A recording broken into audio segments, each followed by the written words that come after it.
vai iniciar, na verdade, é retomar ou dar continuidade àquela conversa que nós começamos sobre pesquisa quantitativa, algumas aulas atrás. Então, naquele primeiro momento, a gente discutiu um pouco sobre a pesquisa quantitativa, o conceito, as questões paradigmáticas que envolvem a pesquisa quantitativa, um pouco de histórico, alguns pressupostos. E na oportunidade tivemos uma boa discussão, alguns aprofundamentos, e a ideia é que agora a gente dê continuidade àquela discussão, né, tocando em alguns pontos que diz respeito ao método da pesquisa quantitativa. E vocês tiveram, inclusive, a oportunidade de uma aula com o professor Nunes, não foi? Então, o professor Nunes já trouxe aí alguns elementos importantes. Eu acho que ele falou e focou na pesquisa sample, né? Falou da população, falou da amostra. Então, já tem uma discussão prévia importante que estava nos nossos objetivos, nos nossos pontos de fala, e que aí a gente já não precisa tocar nesses aspectos, né? Apesar que a gente vai falar sobre isso, mas aí você já tem aí uma leitura, uma discussão prévia, e a gente foca hoje então no papel da estatística na pesquisa. Pensar mesmo como que o conhecimento estatístico ou como que o método estatístico apoia a pesquisa. Claro que o nosso foco é pesquisa quantitativa, mas ela também vai amparar a pesquisa qualitativa. Eu acredito que muito daquilo que vocês já devem estar fazendo na pesquisa de vocês. E quando a gente fala assim de estatística, o que é que vem à mente aí? Quem já trabalhou com algum elemento da estatística? Quem já fez alguma pesquisa? O que é que vocês trazem de estatística aí para esse nosso começo de conversa? Números, dados. Números, dados?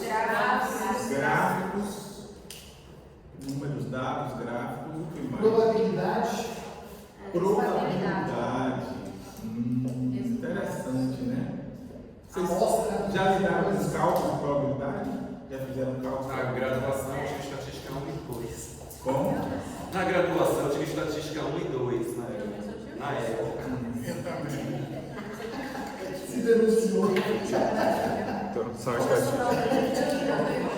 É interessante que vocês devem ter ouvido falar e ter discutido com o professor Nunes sobre a ideia da amostra, né? Quando a gente tem um objeto de pesquisa em que para a gente é difícil ou muito custoso ouvir ou pesquisar toda a população, a gente vai pensar em uma amostra que seja representativa e que a partir dela eu possa tirar conclusões, né? Mas como assim? Que garantia vocês têm de pegar uma amostra e dizer que essa amostra representa o todo, a população total? Qual é a garantia que vocês têm para falar isso, para fazer essa inferência? O conhecimento estatístico dá base para isso. O conhecimento estatístico vai te dar ferramentas metodológicas que façam você inferir, pegar dados, resultados de uma amostra e concluir, inferir para a população de modo geral. Mas isso precisa ser feito com muito cuidado, calculando a margem de erro, calculando o nível de confiança. Tudo isso é um cálculo matemático, conforme vocês bem falaram aí, de cálculo, de números, de dados.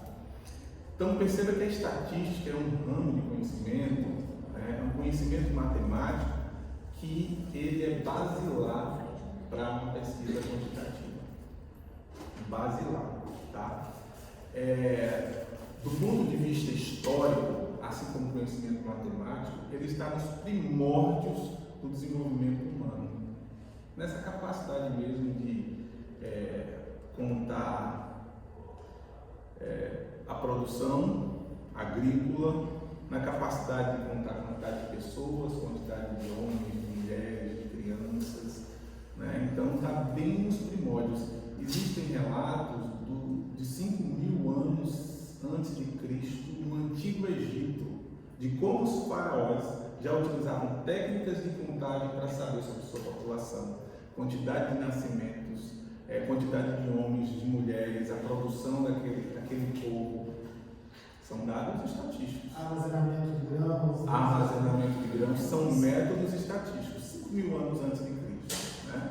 Claro que a gente não vai passar ponto a ponto da história, mas para falar um pouco da estatística agora, um pouco mais como um ramo do conhecimento científico, surge a partir do século XVII.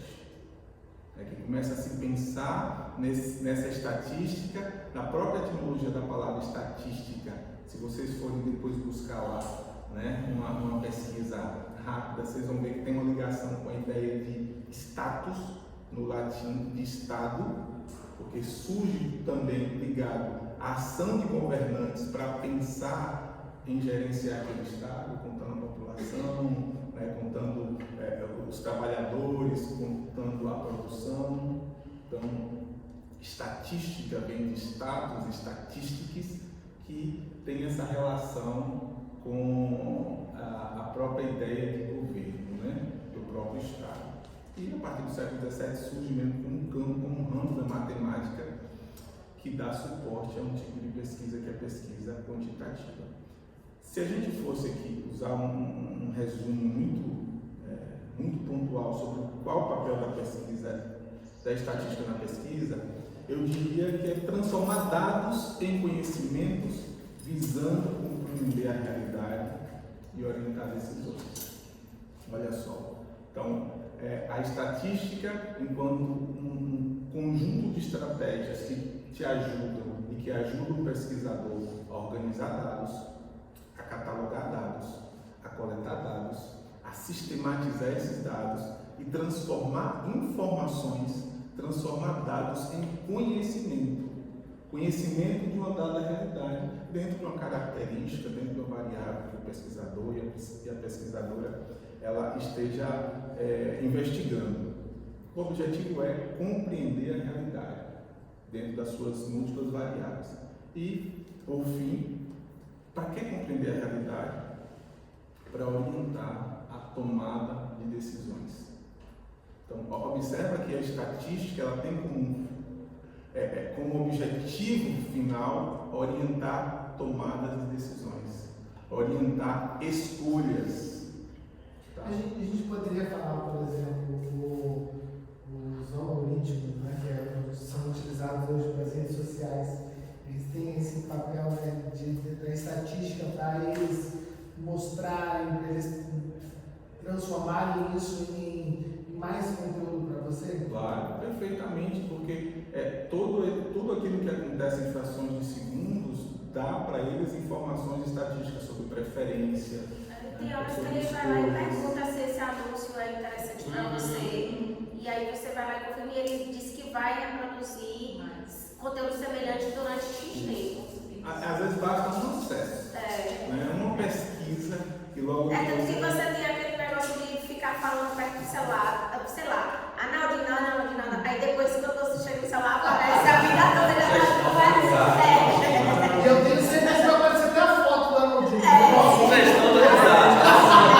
Orientação. Entendi. Mas é óbvio que ele dá toda essa fundamentação para aquilo que acontece, sobretudo nesse campo aí das nossas interações virtuais, né? Mas perceba a potência que é esse método, né? Ele é muito potente. E existem duas grandes áreas que fundamentam o trabalho da pesquisa quantitativa com a estatística. A primeira é a estatística descritiva, tá? E aí o próprio nome já vai, né, sinalizando esse conceito, né, ou essa função, que é esse método estatístico que vai ter como função principal descrever aquela realidade, né? Descrever ela através de quê? Ela coleta, ela organiza, ela sintetiza e apresenta dados de forma compreensível. E aí, por favor, sublinhe isso aí, sem generalizar resultados, tá? A estatística descritiva vai te dar ferramentas que você pode justamente fazer um conjunto de sistematização, de coleção, de mapeamento e de coleta de dados, descrever esses dados, esses podem utilizar, depois a gente vai ver sobre isso, a tabela, o gráfico, mas não te dá ferramentas para generalizar os resultados. Você não cria uma previsão, uma generalização a partir da estatística estatística descritiva, né? Justamente porque a função dela é coletar os dados, classificar os dados, resumir esses dados, analisar, faz análises prévias desses dados, representa esses dados e descreve as informações. Aqui vai uma dica que eu acho bem legal. Nesse ponto aqui, funções, eu vejo todas as etapas metodológicas de uma pesquisa, né? Se a gente pensar esse processo primeiro de coletar os dados, né? De classificar esses dados a depender da sua questão de pesquisa, a depender daquilo que você está querendo saber, resumir isso, sintetizar, porque isso faz parte do processo da pesquisa, a síntese, a categorização, a análise, aqui uma análise prévia, essa representação, se a tabela, se um gráfico, e se um gráfico, qual tipo de gráfico melhor para representar aqueles dados? Já a gente discute sobre isso. E por fim, descrever essas informações, né? Só para ter como exemplo, revelar a realidade de uma escola com base em indicadores como nota dos estudantes, frequência escolar, índice de evasão, né? O rendimento escolar. Então perceba, se eu tenho como objetivo informar a média de estudantes que foram aprovados em matemática com a nota 6, por exemplo, em uma dada escola, basicamente eu vou utilizar a estatística descritiva. Organizar esses dados, vou coletar, vou apresentar, fazer um cálculo aí matemático, no caso a relação aqui, não é nem parte todo, né, que poderia ser também, e eu vou apresentar essa média de rendimento. Quando a gente faz, por exemplo, no projeto de pesquisa que a gente fez lá, pegou alguns descritivos, colocou na base de dados, por exemplo, da CAPES, e aí você pegou lá tantos artigos, tantas dissertações, tantas teses que falam sobre o assunto ou de acordo com esses descritivos. É uma estatística descritiva? Isso, exatamente. Você tem um banco de dados que parte do banco de dados. Primeiro assim, parte da tua questão. O que é que você quis saber? Né? Quis saber as teses ou dissertações que tratam aquele tema. Né? E aí a tua próxima escolha é o banco de dados. Né? Qual é o banco de dados? O banco de dados da CAPES. Né? Poderia ser um outro banco de dados. Lá você vai fazer, né, através, dentro das suas técnicas, levantar quantas pesquisas, dissertações ou teses tratam daquele tema. Claro que depois você vai ter que ter estratégias de enxugamento, né, de síntese. Mas técnicas de exclusão, né? Isso chamado técnicas de exclusão. Né? Porque tudo depende também Do seu foco. do foco, né, que a gente chama do propósito da pesquisa, da pergunta. E aí você vai catalogar. Então, quando você diz assim, olha, com tal, a gente chama, esqueci a palavra agora, mas com tal categorização, 20... Não são os descritores que falam? Mas não são descritores, indexação, né? A ideia de indexar. Né? Então, com base nesse termo aqui, com esse assunto, com essa palavra, 15 teses de doutorado, né? 10 dissertações de mestrado. Quando você está descrevendo isso com essa categoria, você já está numa análise descritiva. Né? Você já fez esse levantamento, obviamente, né? Com esse recurso, e você já começou a organizar, a tratar esses dados. A partir daí, quais critérios de exclusão? Quais realmente vão servir para o teu propósito? Aí, De que ano que isso. Aí vai nos níveis de aprofundamento de análise. Né? Por exemplo, só um exemplo bem micro, né? Todo ano, na aula pedagógica, eu, enquanto coordenador, faço um levantamento dos dados do ano anterior, né? Através do sistema que gere a rede, levantando dados como quais foram os índices de aprovação, reprovação, evasão, qual componente curricular que mais reprovou, qual que mais aprovou, para que, empiricamente, lá no local, a gente consiga trazer algumas análises e discussões, né? Tentando encontrar alguns porquês, né? Claro, tudo isso no campo de discurso, além das narrativas dos professores docentes, só trazendo uma exemplificação muito prática, né? No caso da minha atuação ali na coordenação pedagógica que fica a escola, como uma estatística nos ajuda a encontrar algumas causas, possíveis causas, mas não com base na investigação científica, mas meramente com a leitura muito superficial desses dados, né? Para que a partir daí tentamos encontrar soluções para que esses números, se negativos, não se repitam no ano vindouro, se positivos, que a gente consiga perpetuá-los. É isso. Mas o teu exemplo colocou a pesquisa quantitativa, colocou a estatística descritiva, a estatística inferencial e ainda colocou a qualitativa. Sim. Né? Só para demarcar isso, é importante que a estatística descritiva, esse nível de investigação, ele é quantitativo. Ele vai utilizar o que a gente chama de séries estatísticas. Né? Então você cataloga, você tira médias, você tira índices. Esse é o campo da estatística descritiva. A partir do momento que você vai começar a fazer inferências, dizer, poxa, o nível de rendimento aqui para essa turma foi baixo. Essa turma aqui, ó, só foi 30%. Aí depois você vê, olha aqui a frequência dos alunos que estavam presentes nas aulas. Gente, os alunos faltaram muito nas aulas. Olha um outro indicador. Aí você começa a ir para um segundo nível de análise. Daqui a pouco você vai concluir que a baixa frequência naquela turma, né, repercutiu um nível de rendimento melhor e que isso, com essas condições, muito provavelmente aconteceu com as demais turmas que você queria ver na escola. Você está começando a fazer uma inferência, generalizando um dado de uma turma, né, para discutir as causas e aí já entra numa análise mais qualitativa. Né?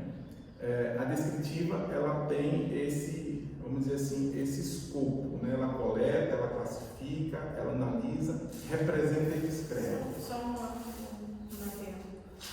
O que eles chamam em estatística de descritivo, fatores descritores, né? São as categorias que a gente chama na pesquisa qualitativa. Tá? Então, assim, os elementos descritores, como ele está falando, a frequência, a nota, são elementos de descrição do dado. E na pesquisa quantitativa a gente chama de categorias. Tá? É só para vocês saberem como é que elas se comunicam. Isso. Tá? Aqui também a gente chama de variáveis. E essa estatística maior, mais básica ainda, mais assim, tradicional, seriam as variáveis. As variáveis que são as características. Né? Mas as variáveis são mais referências do que categorias. Né? As variáveis são estou falando as características. Né? Quando tem lá, eu quero saber, por uma população, uma amostra, quero saber lá a altura daquele grupo, o peso, a variável, a altura, a variável, o peso, a variável. Então a categoria mesmo. Nesse sentido.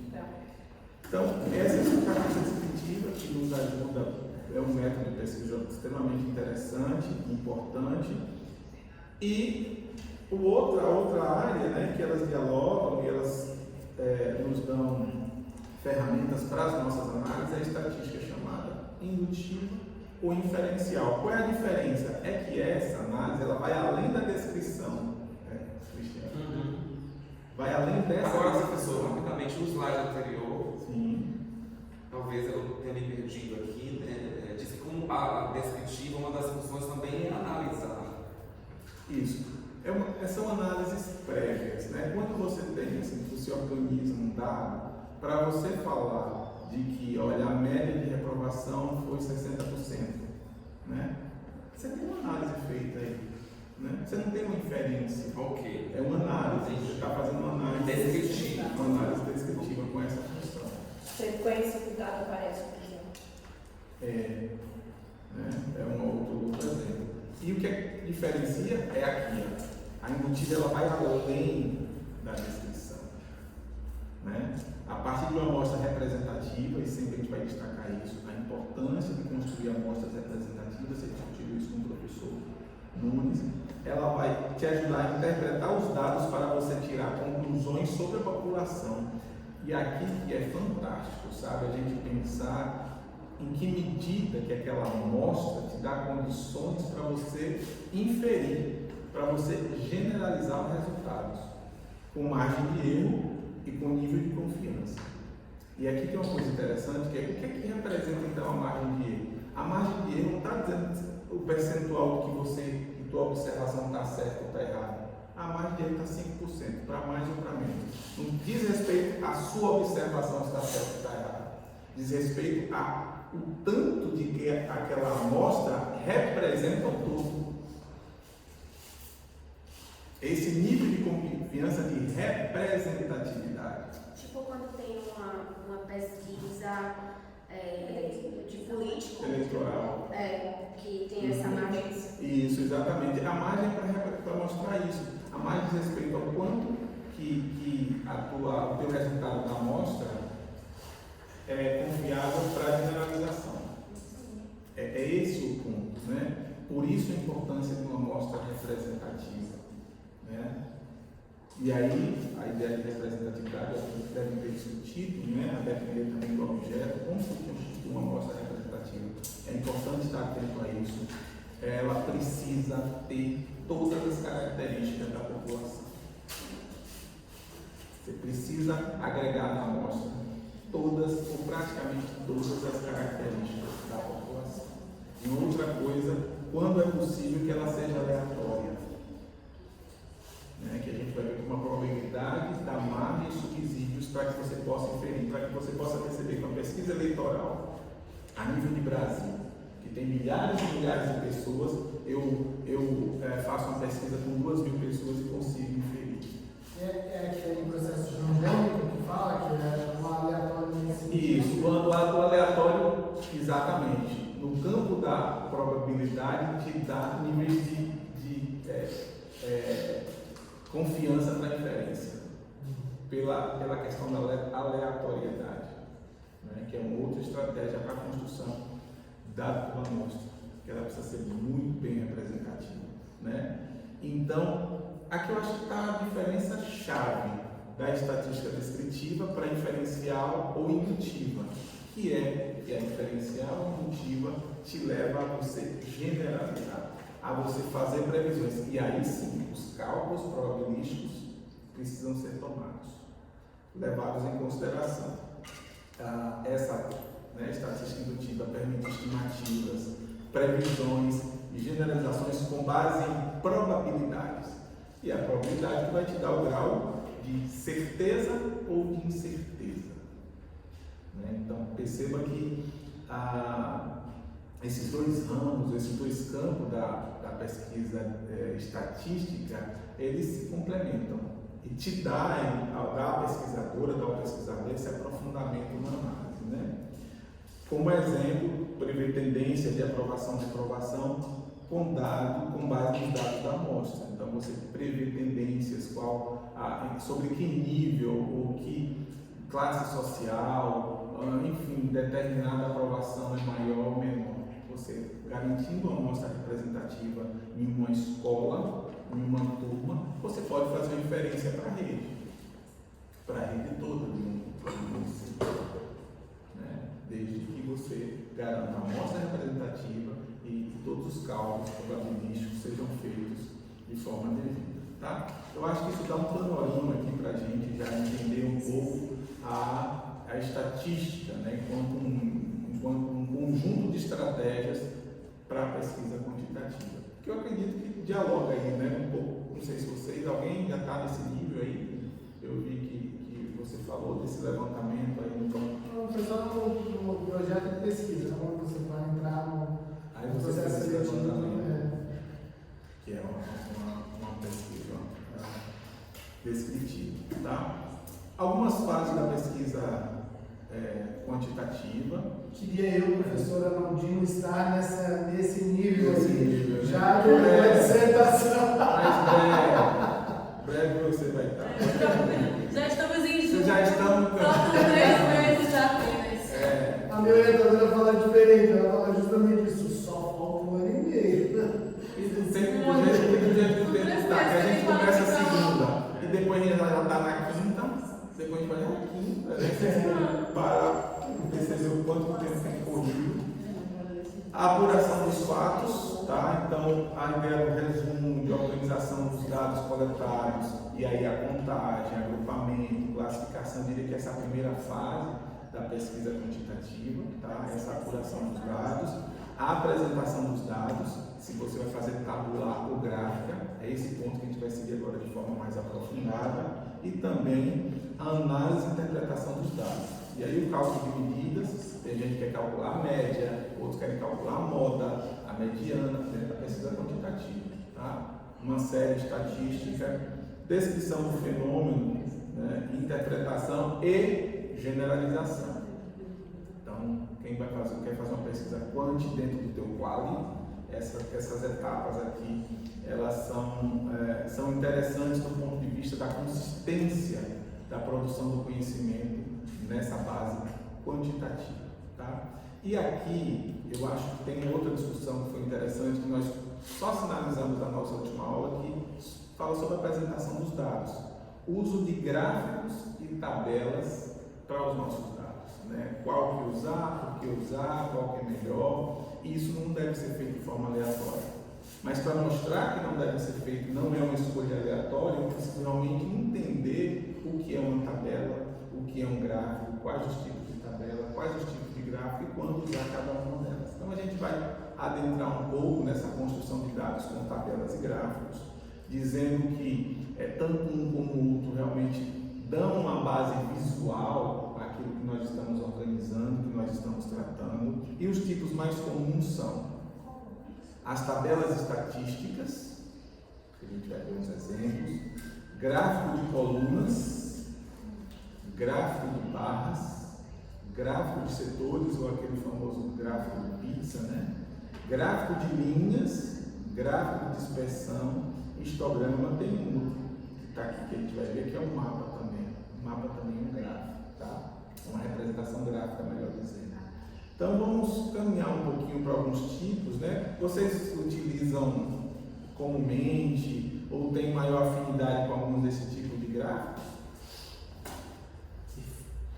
Afinidade ou Se tem alguma afinidade, consegue diferenciar um do outro?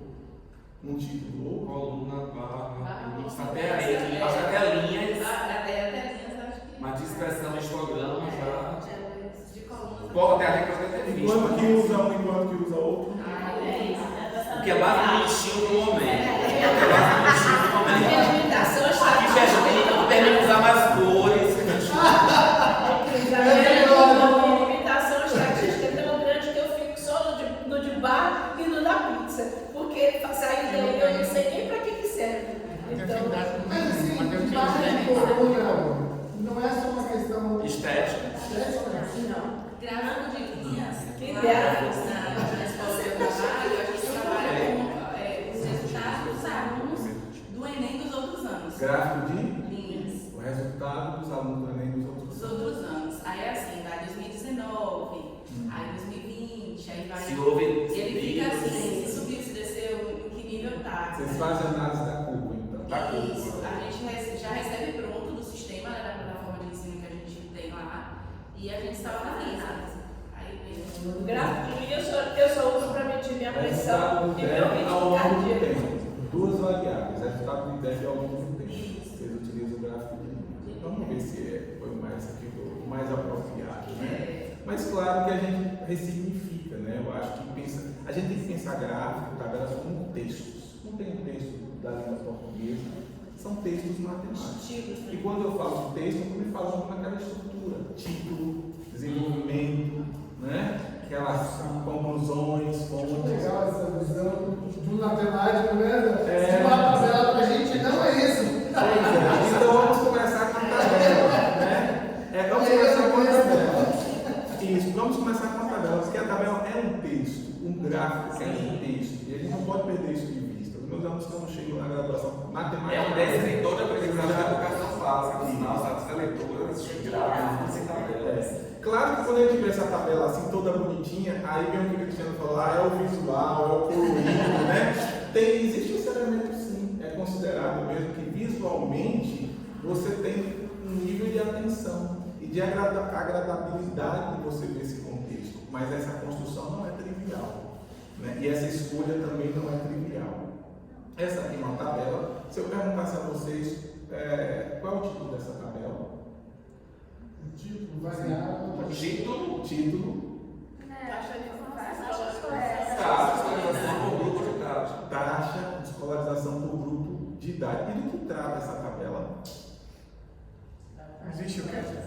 que ela está tratando? Taxas para redução. Sim, como Relacionadas a gênero. Em porcentagem. A idade. Taxa A de idade. flutuação. Sexualidade.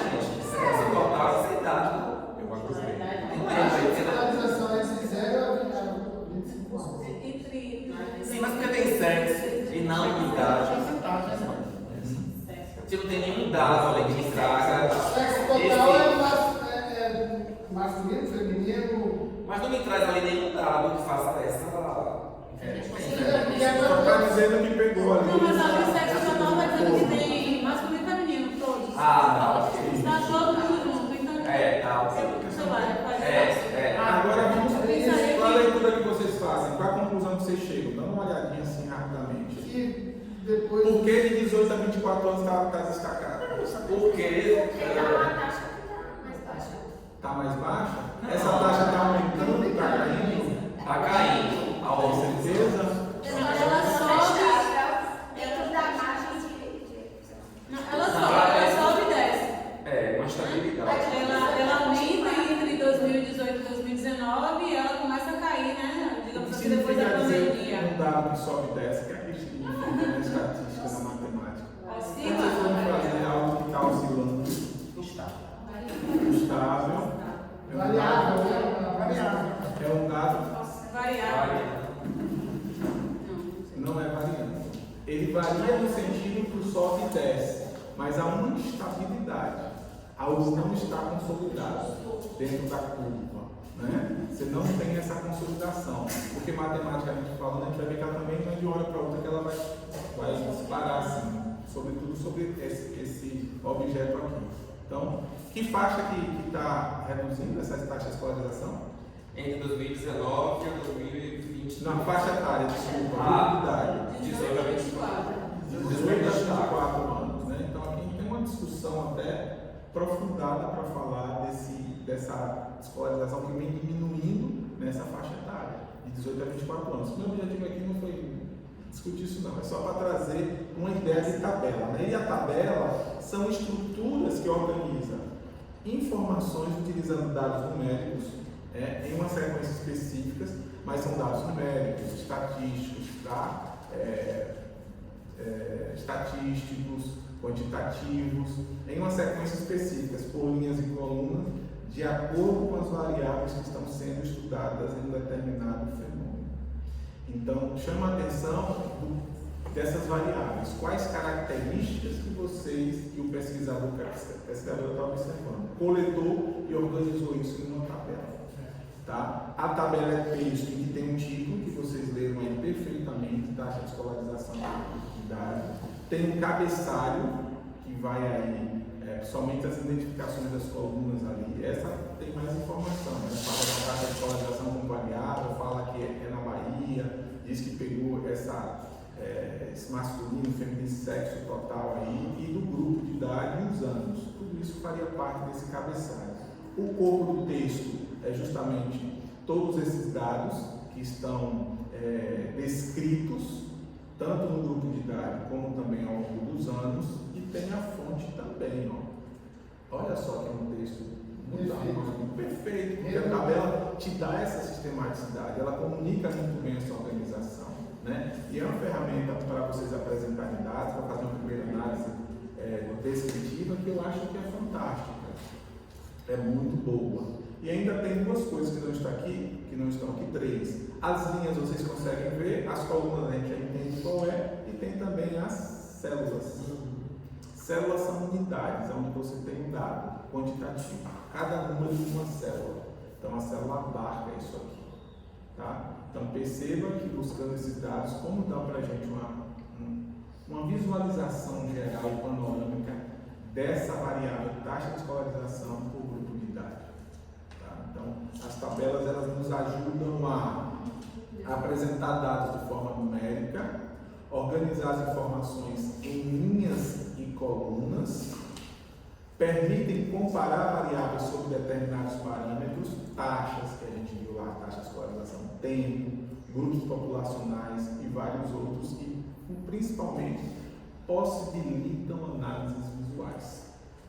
Vocês viram que visualmente ali a gente poderia aqui abrir um campo de discussão para falar sobre a quantidade de jovens, né, naquela faixa etária cada vez mais fora da escola, as causas disso, as razões por isso. Só uma tabela que a gente obviamente já pegou pronta.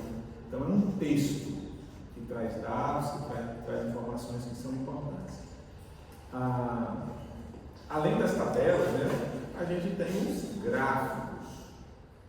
Tá? Eu vou dar um exemplo gráfico, de um dos gráficos, talvez um dos gráficos mais utilizados, como vocês falaram sobre isso. Esse é um gráfico. Esse gráfico trata de quê? Crescimento populacional. E o que vocês concluem sobre esse gráfico? Que vai aumentando, que vai a população, crescimento no crescimento populacional. Crescimento proporcional ao longo dos anos, de 1872 a 2022. Agora 2010 a 2022. Se eu falasse assim para vocês, me digam se é verdade com base nesse dado, é verdade ou falsidade que eu vou dizer. A taxa de crescimento no Brasil está diminuindo. Isso. Falso. Falso. Verdadeiro. Ah, Verdadeiro. Já estamos aqui na Europa. tá, entendi. Peraí, gente. Devagar. Com base, olha pro gráfico, com base no gráfico me responda se verdadeiro ou falso. A taxa de crescimento populacional no Brasil está diminuindo. Sim. Por que vocês concluem isso olhando pro gráfico? Olhando pra esse, não, olhando pra esse gráfico faz falso, porque ali tá aumentando.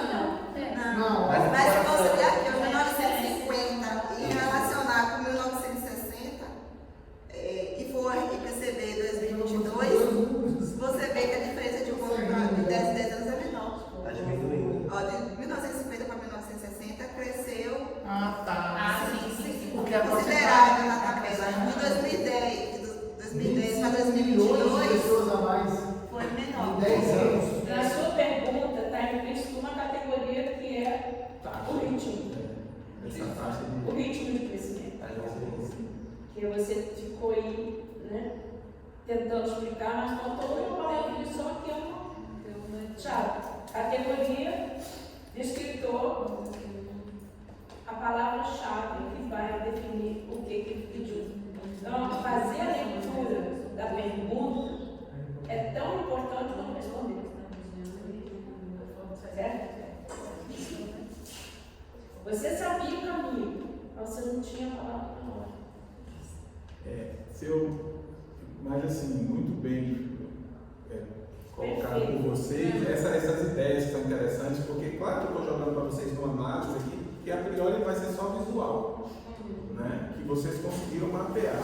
Né? Talvez o Lucas também com outras Você joga informações isso veio numa prova trazendo. vestibular, a criança vai ser que está aqui. Porque assim, a população brasileira está aumentando. Verdade. A taxa de crescimento da população brasileira está diminuindo. Verdade.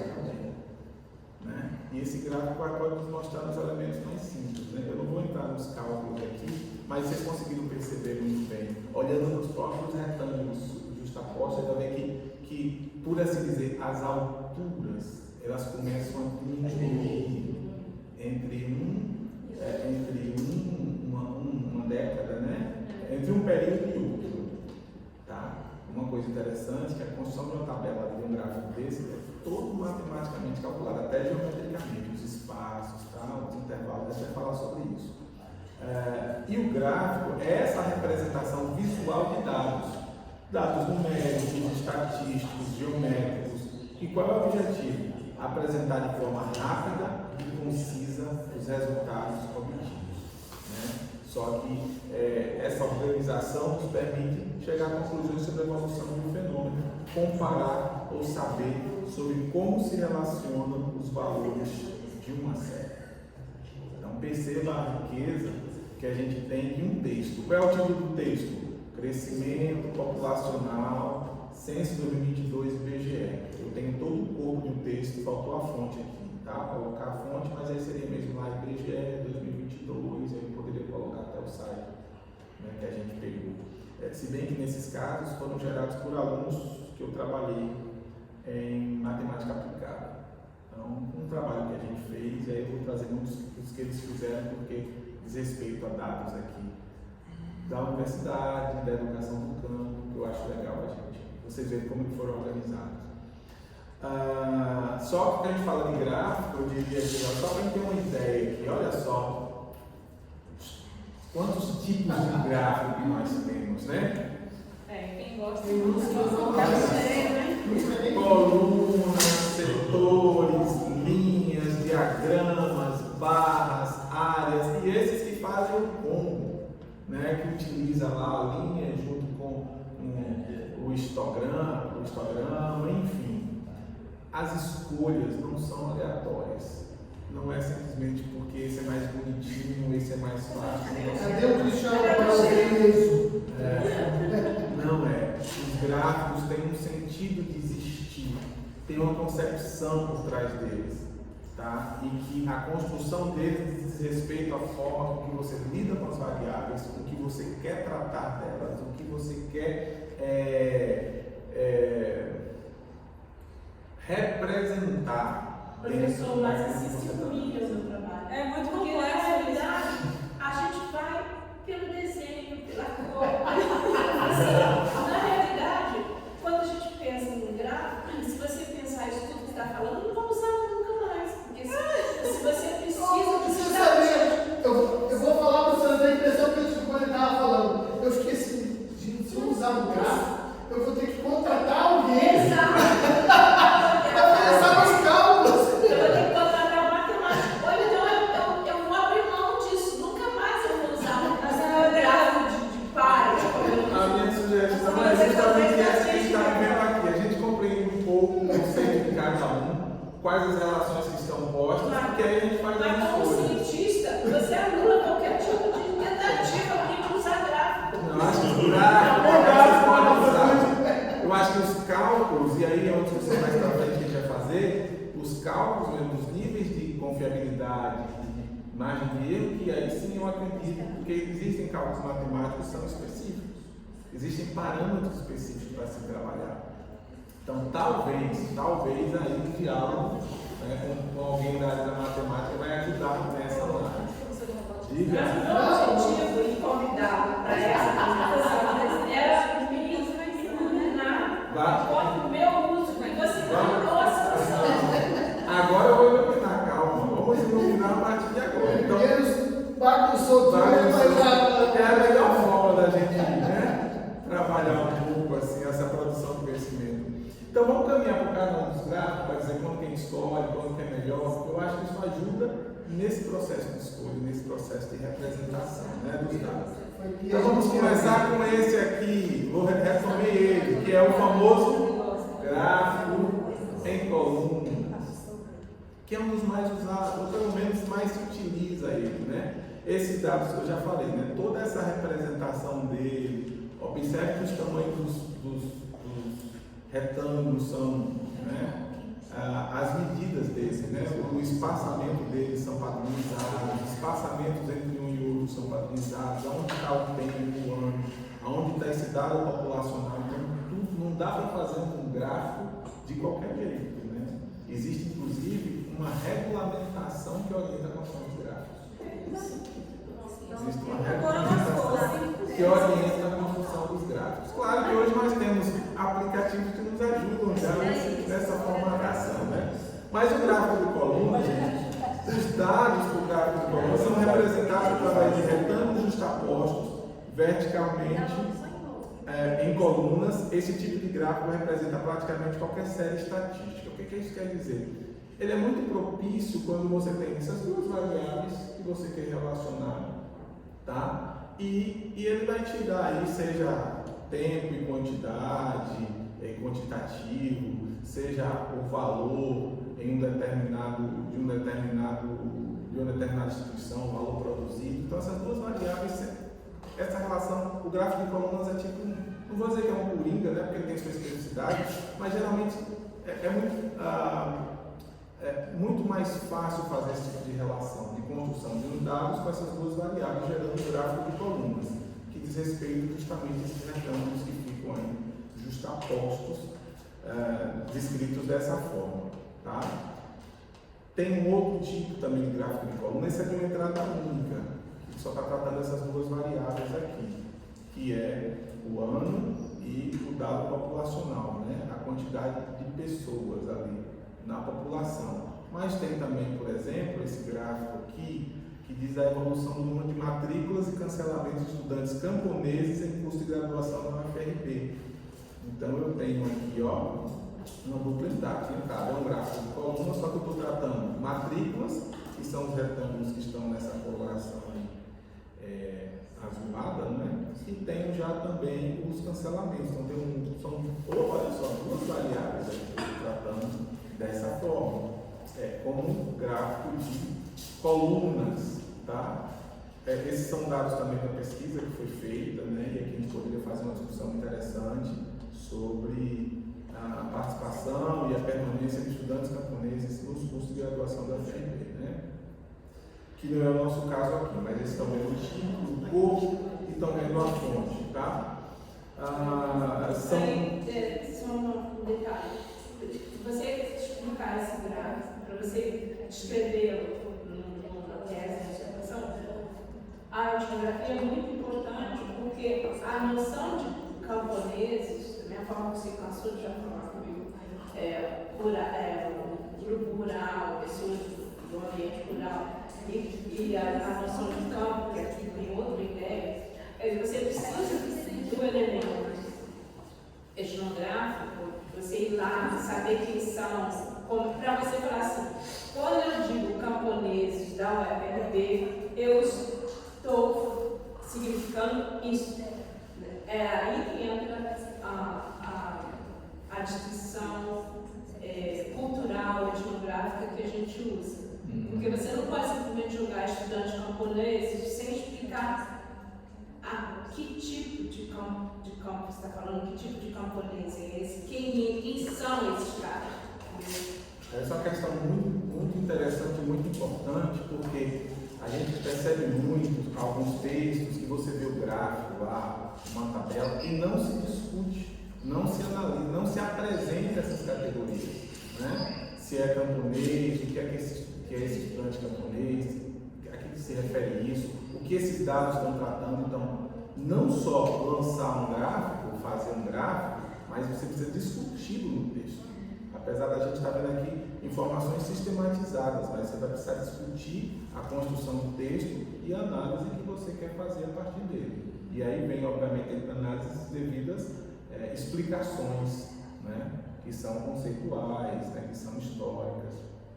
Então, esses são dois exemplos de um gráfico de coluna. E o próximo aqui, a gente muda assim, essas colunas que estão justapostas na vertical, elas vão agora para a horizontal, né? Também aí é uma pesquisa também de estudantes da licenciatura em Educação do Campo sobre custos de alimentos orgânicos e não orgânicos no município de Iraquara, Bahia. Então elas fizeram aí, escolheram aí alguns produtos, né? E foram fazendo levantamento do quanto que custa aqueles produtos quando eles são orgânicos e quando eles não são orgânicos. E esse conceito que estão trabalhando de orgânicos e não orgânicos diz a respeito mesmo à forma da produção, né? Se é uma produção com irrigação, com um tratamento mais com agrotóxicos ou não, tá?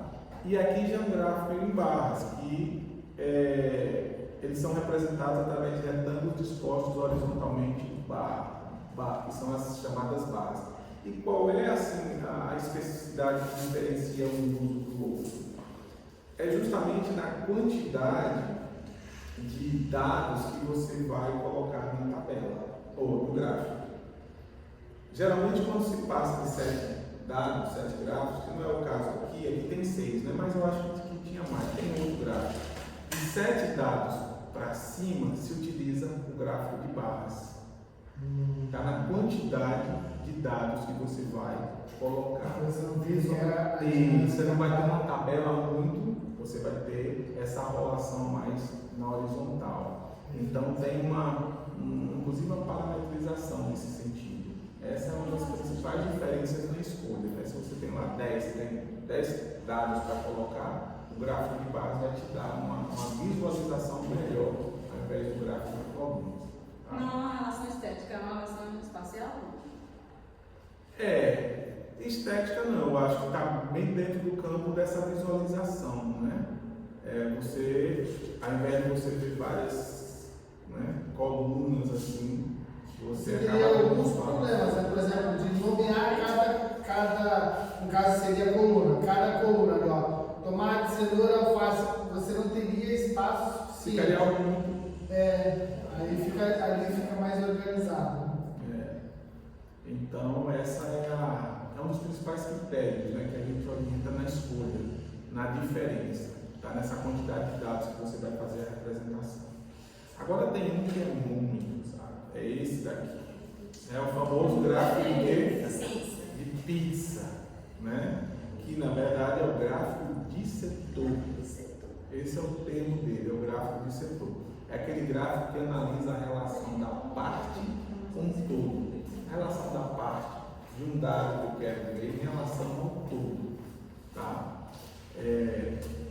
Minimamente, se eu quisesse representar aqui, né, a turma que está aqui, das pessoas presentes na turma hoje, quem é de feira e quem é de fora de feira, eu utilizaria aqui rapidinho. Eu mostraria a relação da parte com o todo. Quem mora fora de feira é a parte representando o todo dessa população. Né? O gráfico do setor representa uma série estatística em forma de círculo, dividido em setores circulares proporcionais aos valores de cada categoria. E essa escolha, a gente chama de ângulo central, né? Isso é muito bem calculado, tá? Essa distribuição ela é toda proporcional. Tá? Aqui nesse caso, universitários por região, que também dá uma ótima discussão depois, né? Então a gente tem aqui no Sudeste 43, ou quase 44%, né, de universitários que estão na região Sudeste, um pouco mais de 18% na região Sul, na Centro-Oeste nós temos aqui um pouco mais de 9%, no Norte um pouco mais de 8%, no Nordeste nós temos aí 20%, quase 21%. Agora, aí a gente geralmente coloca percentual, né? Mas pode colocar também, aqui está Mas se você colocar numérico, fica melhor? Pode colocar numérico também. Geralmente eu coloco um número dentro. Mas se você colocar numérico aqui, você tem que deixar aqui a população toda, a quantidade toda disso. Justamente, porque é o que vai te dar a relação da parte com o todo. Porque está relacionado aí ao número também por exemplo, Sudeste, né, que tem um tamanho territorial, uma quantidade de pessoas maior, então, evidentemente, né, esse número tem que ser maior realmente. Então, esse percentual está relacionado ao número da população de cada região ou ao nível Brasil, ou seja, o Brasil... População universitária. Sim, mas eu quero perguntar, por exemplo, em nível Brasil a gente vai ter 100% aí a soma de todos esses dados. Universitários por região, todos os universitários estão distribuídos. Não está fazendo uma análise em relação ao quantitativo de pessoas de cada região, mas essa análise aí vamos lá, a gente pode fazer essa outra análise, né? É porque o Sudeste está com quase metade, né, dessa quantidade de universitários por região. O que é que esse gráfico diz da política de expansão universitária no país? Eu acho que essa é uma discussão interessante, porque tem aqui o Norte, por exemplo, né? Você tem aqui 8,4% aproximadamente de universitários. Mas o que é o Norte, o tamanho do Norte? A quantidade de pessoas que aí é uma outra discussão. Eu posso discutir isso, né? Mas eu começo fazendo um gráfico de setor. Se for relacionado ao número de pessoas, você pode descobrir que de repente o Nordeste tem, percentualmente falando, um número maior, né, em relação ao quantitativo de pessoas. Exatamente. Comparado com a outra região. Exatamente. São essas questões aqui. Então percebam que há sempre a relação da parte com o todo. Né? Professor, assim, ó, aí está em porcentagem, mas eu poderia fazer misto, por exemplo, 18,9% no Sul. Aí eu coloco entre parênteses embaixo a quantidade. Pode ser. Mas o que eu costumo fazer é usar, ao mesmo tempo, a representação de setor, do gráfico do setor, mas ao mesmo tempo colocar do lado a tabela. Não sei por que eu faço isso, mas eu faço. Não precisa, né? Porque a tabela pode te ajudar na primeira análise descritiva e você faz o gráfico. E eu poderia também, para provocar vocês, eu poderia colocar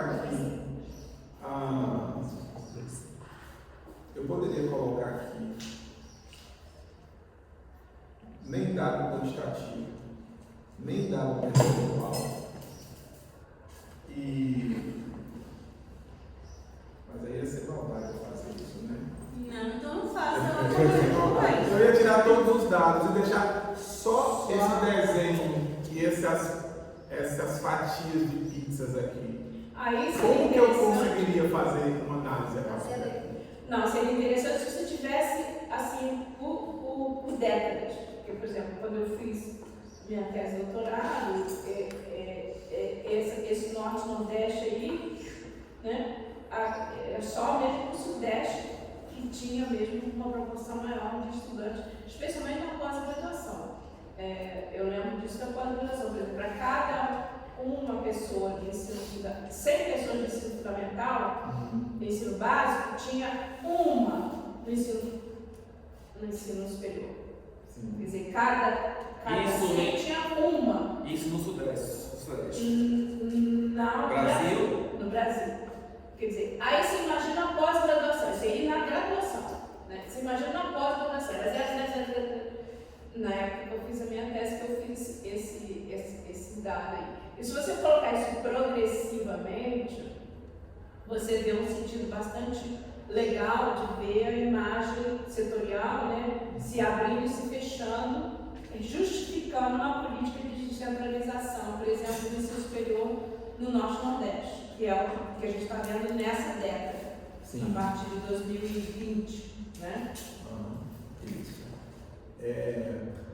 Uma outra coisa, limpando tudo isso aqui, mesmo assim eu conseguiria fazer essa análise, mas eu teria que entender o seguinte, que um círculo ele tem 360 graus.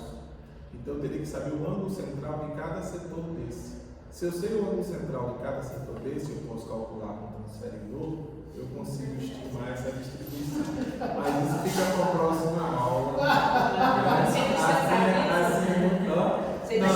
Eu consigo pelo ângulo central de cada setor, sabendo que o todo tem 360, eu consigo estimar, sabendo o total, quanto que é. Isso o Excel faz com perfeição. Se é com perfeição, eu não sei, mas eu sei que ele faz. Mas se é com perfeição, eu não sei. Eu falo porque o Excel, eu já gerei gráfico no Excel que eu tive que ajustar. Ou seja, mas ele mediu com você. Mas ele faz, tá? Então, assim, o gráfico de setor ele é muito útil para mostrar essa relação da parte com o todo. Então, todos os dados que você quer saber, um grupo em relação a um total, a população do mundo, você usa o gráfico de setor. Seguindo um pouco mais, que eu estou vendo que o nosso tempo aqui vai, né? O gráfico em diagrama, tá? Que é um gráfico de pontos usado para representar visualmente a relação entre duas variáveis quantitativas, como as outras também. Então, eu lembro que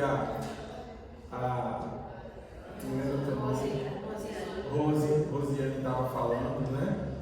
Eu vou dar um exemplo do gráfico de linha também. Esse gráfico de diagrama aqui está representando o índice de Gini, que é um indicador de desigualdade social. Então aqui mostra que essa relação das duas variáveis, que essa desigualdade ao longo do tempo, ao longo do ano, então a gente vê que há mesmo não só desigualdade, mas tem instabilidade muito grande. E dentro do gráfico de diagrama tem um específico, que é esse gráfico de linha. Ele permite visualizar tendências, permite visualizar variações e comportamento dos dados ao longo do tempo, que é justamente o que a Rosiane trouxe, né? De linhas que vocês fazem trazendo, e vocês analisaram o quê? Uma tendência, uma variação? Ou vocês quiseram? Não, a gente já recebe aqui pronto, na verdade. Eu estou tentando acessar aqui o sistema, mas está horrível. A gente recebe aqui pronto e analisa a taxa de aprovação ao longo dos anos. Então vem 2016, 2017 para cá, e aí ele vai subindo, descendo, fazendo descendo. Tá. Também o gráfico de coluna poderia ser utilizado. O gráfico de linha te ajuda a você ler as curvas, né? Essas curvas. Ele é muito específico quando você quer visualizar uma tendência, né? Que é esse caso aqui. Esse é um dado aqui que é feito pelo Coro Christian, né? com o número de mulheres negras vítimas de feminicídio no Brasil por dia, gente. Essa linha tá reta. Então, porque ele pegou a taxa, ele está trabalhando com o número de mulheres vítimas e fez com base na taxa. Se você for observar, ó, perceba que é uma taxa constante de crescimento. Nos dados, quando ele foi tratar, ele viu que era uma taxa constante, tá? Que era 3 vezes, né, essa taxa de feminicídio no Brasil. E assim, ele apresentou isso num trabalho, no CIEP, foi aqui mesmo, um evento que nós fizemos. Ele discutiu, ele ainda conseguiu apresentar, porque no período que ele estava coletando esses dados, uma prima dele, né, foi morta pelo companheiro dela, bem próximo, né, onde ele mora, bem próximo da comunidade. E assim, ele estava pesquisando justamente sobre a taxa de feminicídio, sobre esses números, e viu assim muito de perto um dado muito duro, inclusive envolvendo o familiar dele. Foi muito triste. Ele ainda conseguiu apresentar, uns 2, 3 dias depois, e falou sobre isso, né? Mas aqui a gente vê que há uma tendência de crescimento, né? E é uma taxa, a gente diria aqui que é uma taxa constante. Mas tem uma questão aí, até uma autora que a gente usa muito e que é muito citada na área de saúde e de educação, que é a Minaya, né? A Minaya analisa essa frequência de violência contra mulheres, não, mas contra adolescentes, pela polícia e por outros setores.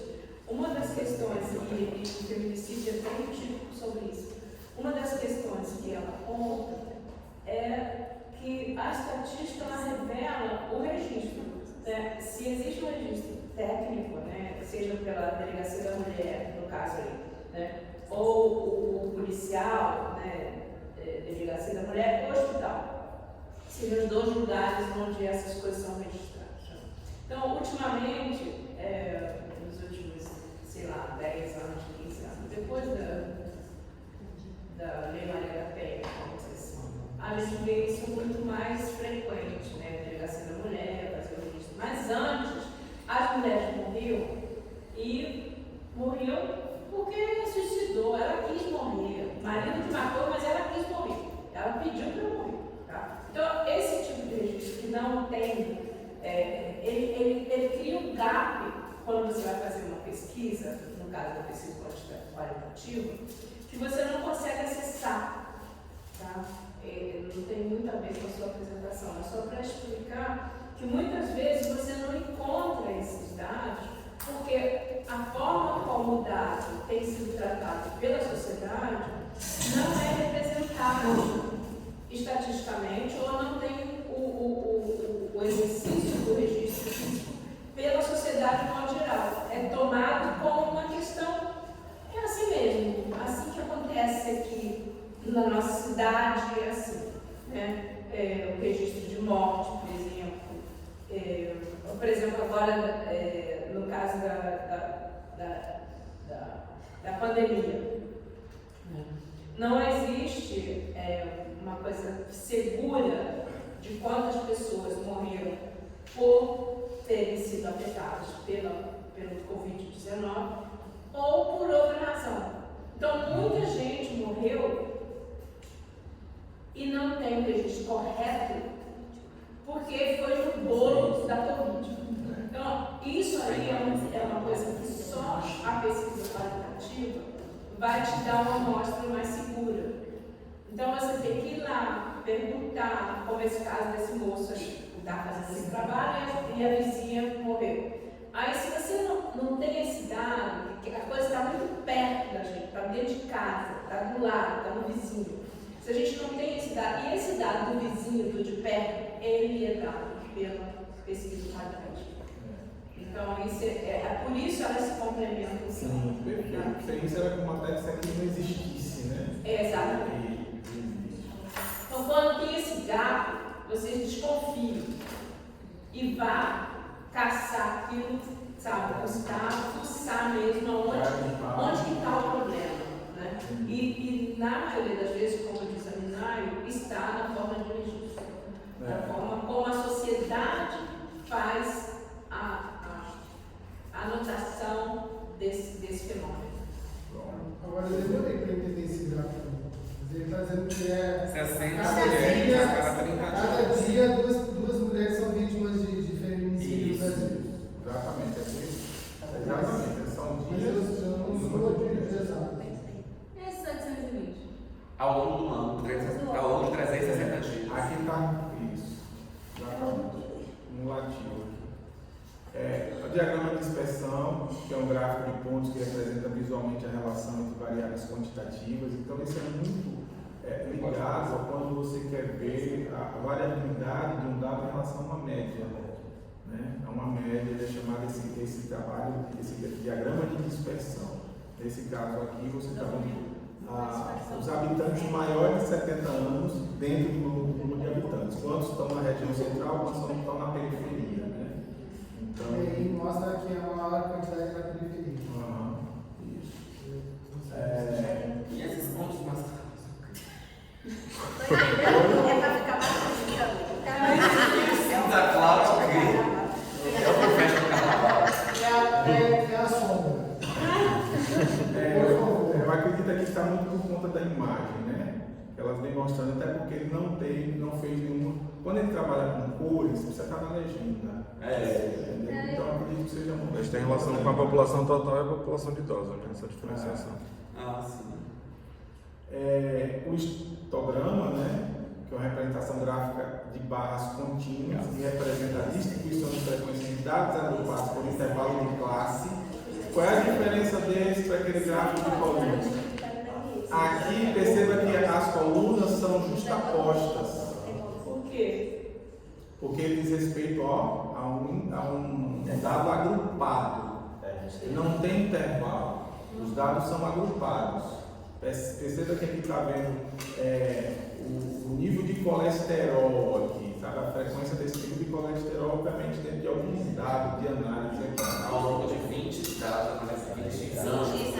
Então, por exemplo, 190, olha a frequência, 2 casos, 4 casos, 192,5 de colesterol. Então, perceba que aqui tem dados agrupados, que a gente chama de intervalo de classe.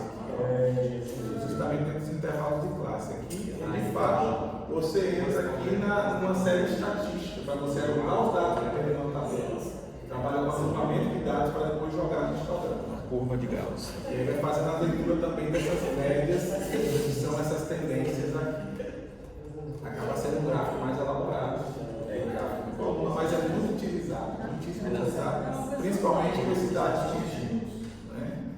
Não só dados discretos, dados contínuos. E para finalizar, os mapas também, que a gente considera como uma representação gráfica que permite explorar padrões geográficos dos dados. O mapa é uma representação gráfica que tem sido cada vez mais utilizada. Tá bom? Então, para fechar aqui esse momento rapidamente, o tipo de gráfico deve ser escolhido com base no tipo de dado, no propósito da análise, na objetividade da comunicação visual e no perfil do público a quem se destina os resultados. Então, todos esses elementos devem ser levados em Eu consideração. sinto te informar que você mais bagunçou a minha cabeça do que. Mas esse é o propósito. É assim que ela responde. A ideia é essa. Quando a pessoa vai estar bagunçada, a ideia é essa. É assim que ela me responde. Eu sempre me coloco na posição de aluno, na vida inteira me coloquei. Então, a minha ideia como professora é fazer o que você acabou de fazer mesmo. Mas olha, você conseguiu assim, olha que eu sou boa disso. Nossa, eu consegui. Eu fiquei mais contente porque você falou que o gráfico que eu mais uso, que é o de pizza, que ele representa o todo e a parte, que é justamente o que a gente faz em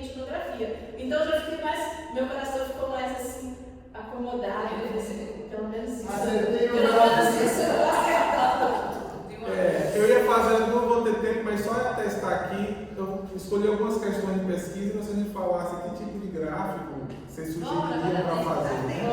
Por exemplo, se eu quiser saber como a taxa de evasão escolar evoluiu ao longo dos últimos 10 anos nas escolas do campo. Lia. Tá vendo? Eu também falaria. Aliás, coluna, né? Coluna ou linha. Tá.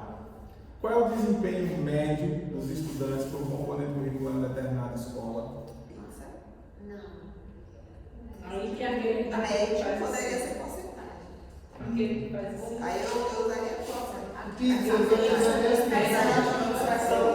Esse primeiro vocês falaram linha, né? Linha, ok. Exato, porque a taxa de evasão vocês querem olhar uma evolução. Então, se quer olhar a evolução, uma tendência, linha. Se quer olhar a evolução, tendência, linha. Lembra que a linha tem evolução e tendência? Ele vai te dar visualmente melhor do que a coluna. Sim. Então, eu quero olhar a linha. Aí, qual é o desempenho médio dos estudantes por componente curricular em determinada escola? Componente curricular em determinada escola.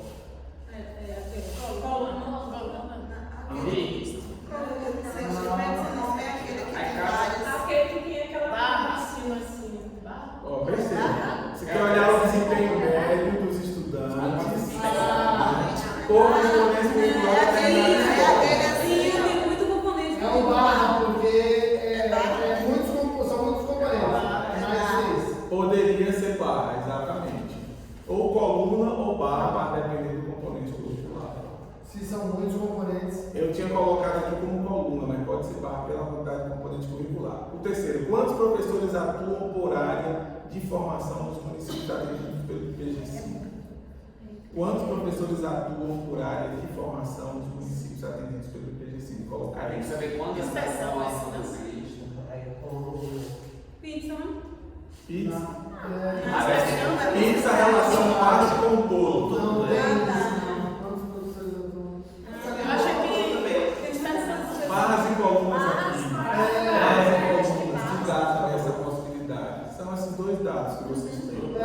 Professores por área de atuação. A depender da quantidade, vocês colocam barra e coluna. Agora esse aqui. Qual a distribuição percentual de estudantes por curso em uma instituição de ensino?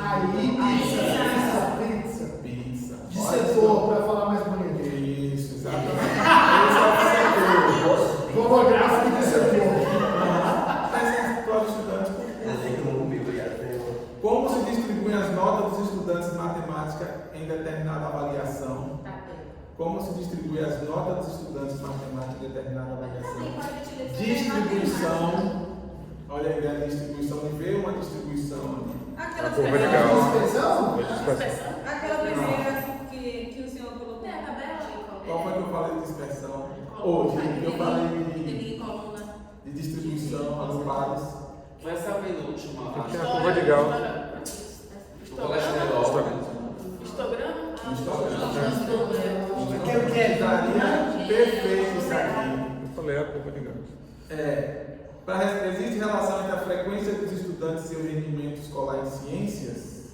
Existe relação entre a frequência dos estudantes e seu rendimento escolar em ciências? Então perceba, eu quero olhar com a relação. Então eu quero olhar algumas coisas que estão mais concentradas ou estão mais dispersas. Mas é aquela dos mais idosos. É a dispersão. Né, ó, existe relação entre a frequência dos estudantes e o rendimento escolar?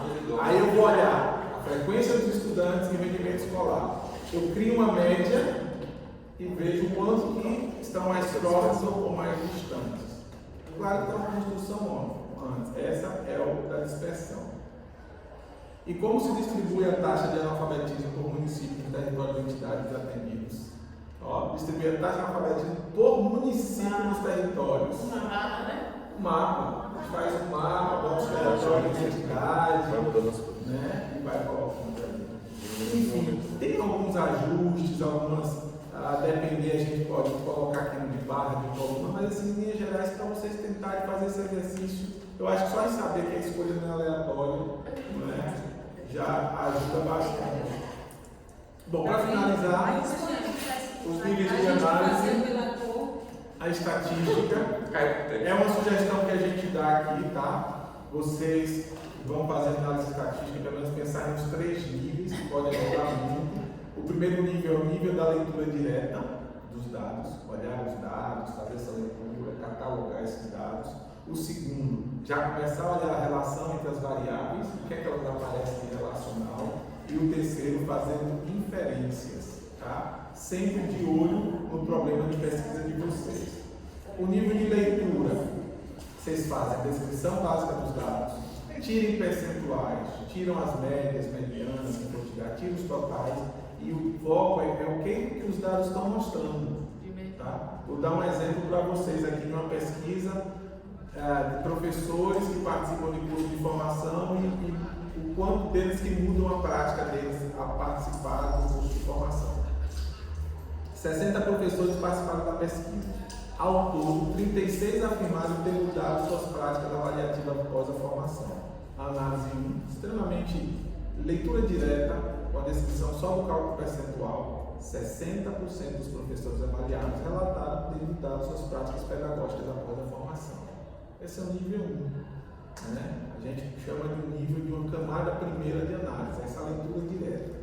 Aprofundando esse dado, a gente vai para o nível 2, que a gente vai começar a correlacionar agora essa mudança de prática com outro fator, tá? Olhar como os dados se conectam. Vamos para os exemplos. Desses 60, né, desse grupo que a gente ouviu primeiro, entre os 40 professores que participaram frequentemente, 28 mudaram suas práticas, então 70%. Já entre os 20, que com a frequência mais baixa, só 5 falaram que mudaram sua prática. Então eu já vou concluir que professores com maior frequência nos encontros formativos apresentaram a maior mudança na prática. Mas é por isso que deve ter tanto encontro de formação na vida dos professores, coitados. Eu estou relacionando justamente a frequência com o dado de mudança na prática. Perceba que eu já saí só do análise, eu já não fiz inferência, mas eu já fiz uma correlação. E aí eu vou para o nível 3, que é quando agora eu vou estimar, agora eu vou sair da amostra, eu vou expandir. O que é que esses dados sugerem e explicam além da amostra, que é a inferência que a gente faz? Vejam bem, com base na amostra, estima-se que com 75% de participação nas formações, eu já faço esse cálculo, a chance de mudança na prática do docente supera 70%. Estou fazendo já com base no que eu fiz anteriormente, tá? Então já vou imaginar que eu tenho 75% da frequência, já há uma mudança na prática. Até porque essa frequência já exige algumas, né, atividades a serem executadas, etc. E aí eu já estou dizendo, ó, a chance de mudança supera 70%, ou seja, a chance de mudança é até 4 vezes maior entre os professores frequentes. Isso aí vai ajudar na futura estratégia de engajamento. Perceba que eu estou no nível, eu estou chamando de nível 3. Né? Eu faço a leitura direta, eu olho como as coisas estão conectadas, depois eu faço a inferência. Tudo com base, no caso aqui, na estatística, né? que foi o conhecimento que eu trouxe. Tá?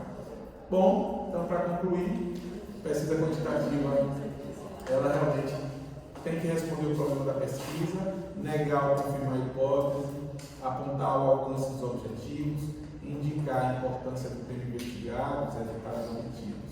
Tá? Eu acho que em linhas gerais é um pouco da pesquisa quantitativa que a gente tem. As referências estão aí, são as que eu mais utilizei e agradeço bastante esse diálogo, essa conversa com vocês. Espero que tenha ajudado a bagunçar um pouco mais. Só entendeu, né? A gente sai daqui sabendo que a gente não sabe de nada, vai precisar de ajuda. E eu me coloco à disposição. Gastar mais dinheiro nas pesquisas, contratando um matemático ou mais. Esse é o problema que eu acabei de escutar. Obrigada, professor. Obrigado, professor.